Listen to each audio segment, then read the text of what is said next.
اعوذ باللہ من الشیطان الرجیم، بسم اللہ الرحمن الرحیم۔ الحمد للہ رب العالمین، والصلاۃ والسلام علی سید المرسلین و خاتم النبیین، اما بعد۔ صحیح بخاری باب کتاب الزکوٰۃ، حدیث نمبر 1456۔ بکری کا بچہ زکوٰۃ میں لینا۔ ہم سے ابو الیمان نے بیان کیا کہ ہمیں شعیب نے خبر دی، اور انہیں زہری نے دوسری سند، اور لیث بن سعد نے بیان کیا، مجھ سے عبد الرحمن بن خالد نے بیان کیا، ان سے ابن شہاب نے، ان سے عبید اللہ بن عبداللہ بن عتبہ بن مسعود نے، کہ ابو ہریرہ رضی اللہ عنہ نے بتلایا کہ ابو بکر رضی اللہ عنہ نے آن حضور صلی اللہ علیہ وسلم کی وفات کے فوراً بعد زکوٰۃ دینے سے انکار کرنے والوں کے متعلق فرمایا تھا، قسم اللہ کی اگر یہ مجھے بکری کے ایک بچے کو بھی دینے سے انکار کریں گے جسے یہ رسول اللہ صلی اللہ علیہ وسلم کو دیا کرتے تھے، تو میں ان کے اس انکار پر ان سے جہاد کروں گا۔ حدیث نمبر 1457، اردو ترجمہ۔ عمر رضی اللہ عنہ نے فرمایا، اس کے سوا اور کوئی بات نہیں تھی، جیسا کہ میں سمجھتا ہوں کہ اللہ تعالیٰ نے ابو بکر رضی اللہ عنہ کو جہاد کے لیے شرح صدر عطا فرمایا تھا، اور پھر میں نے بھی یہی سمجھا کہ فیصلہ انہی کا حق تھا۔ حدیث نمبر 1458، اردو ترجمہ۔ زکوٰۃ میں لوگوں کے عمدہ اور چھٹے ہوئے مال نہ لیے جائیں گے۔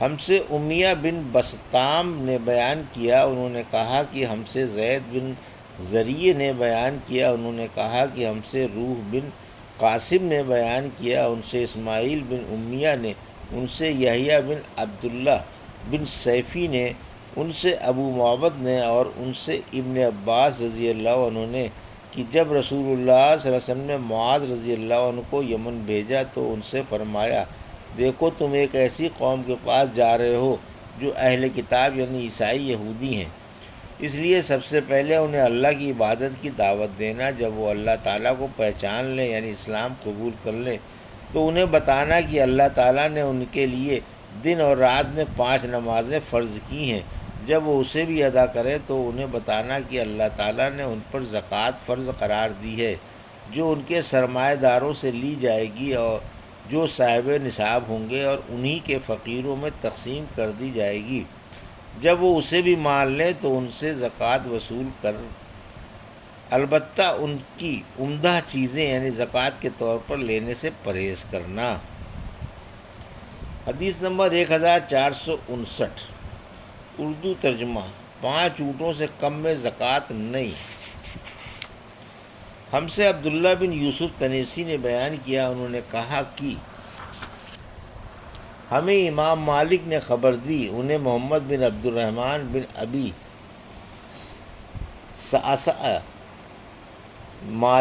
ساسا مازنی نے، انہیں ان کے باپ نے، اور انہیں حضرت ابو سعید خدری رضی اللہ عنہ نے، کہ رسول اللہ صلی اللہ علیہ وسلم نے فرمایا کہ 5 وسق سے کم کھجوروں میں زکوٰۃ نہیں، اور 5 اوقیہ سے کم چاندی میں زکوٰۃ نہیں، اسی طرح 5 اونٹوں سے کم میں زکوٰۃ نہیں۔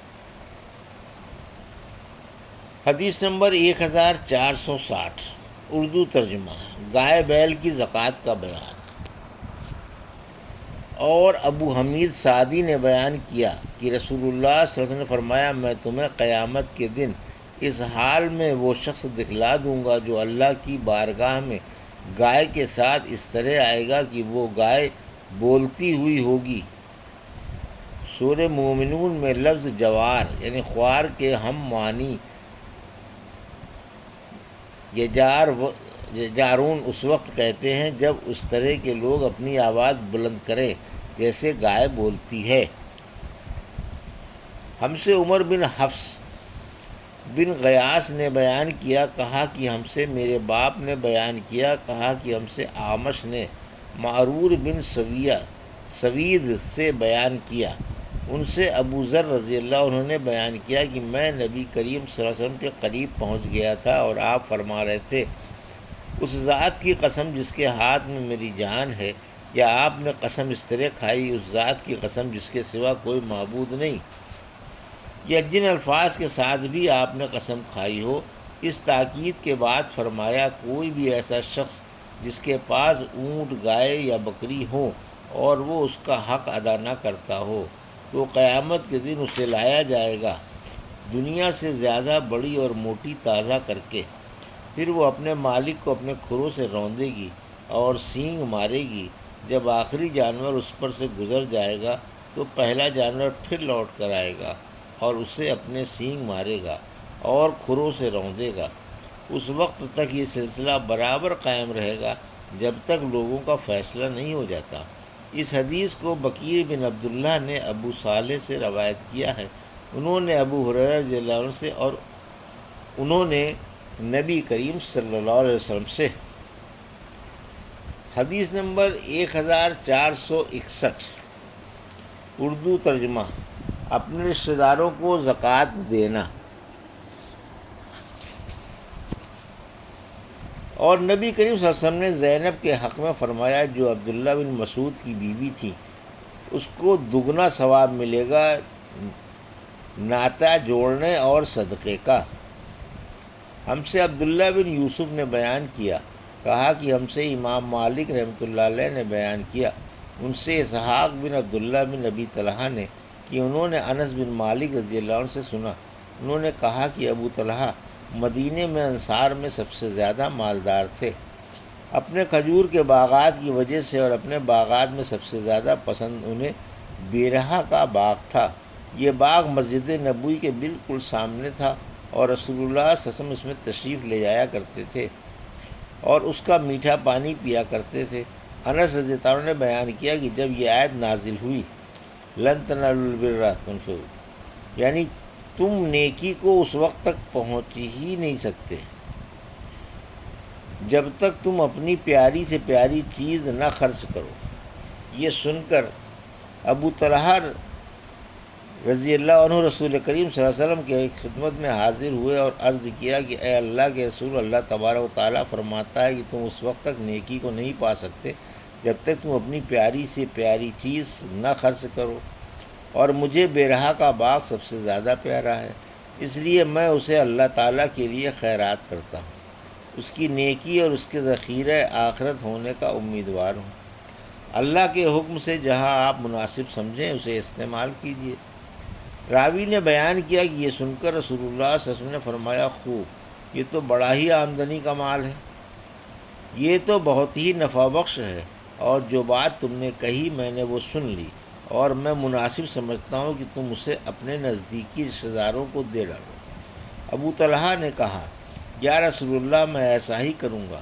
چنانچہ انہوں نے اسے اپنے رشتہ داروں اور چچا کے لڑکوں کو دے دیا۔ عبداللہ بن یوسف کے ساتھ اس روایت کی مطابقت روح نے کی ہے۔ یحییٰ بن یحییٰ اور اسماعیل نے مالک کے واسطے سے رابع کے بجائے رایح نقل کیا ہے۔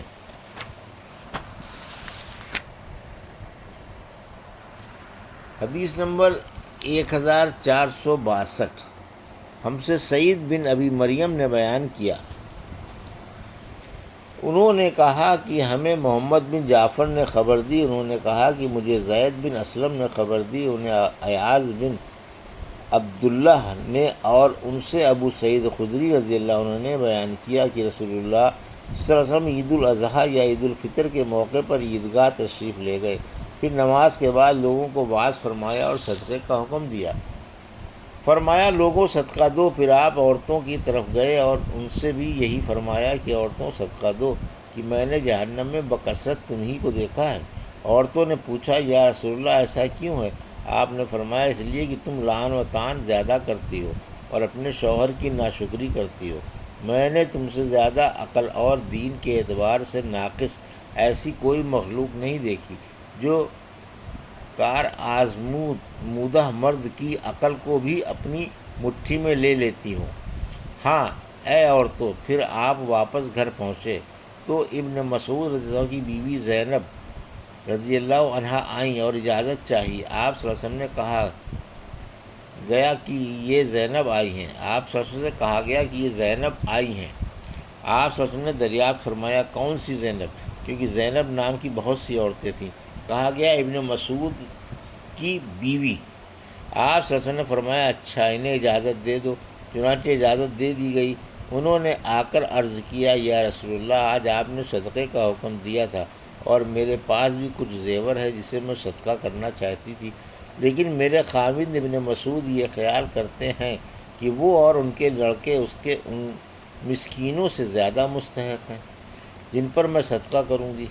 رسول اللہ صلی اللہ علیہ وسلم نے اس پر فرمایا کہ ابن مسعود نے صحیح کہا، تمہارے شوہر اور تمہارے لڑکے اس صدقے کے ان سے زیادہ مستحق ہیں جنہیں تم صدقے کے طور پر دو گی۔ معلوم ہوا کہ اقارب اگر محتاج ہوں تو صدقے کے اولین مستحق وہی ہیں۔ یہ تھی صحیح بخاری باب کتاب الزکوٰۃ کی حدیث نمبر 1456 سے 1462 کا اردو ترجمہ جو ابھی آپ نے سماعت فرمایا۔ اللہ سے دعا ہے کہ اللہ ہمیں ان حدیثوں کی صحیح سمجھ عطا فرما اور ان پر عمل کرنے کی توفیق عطا فرما۔ آمین یا رب العالمین۔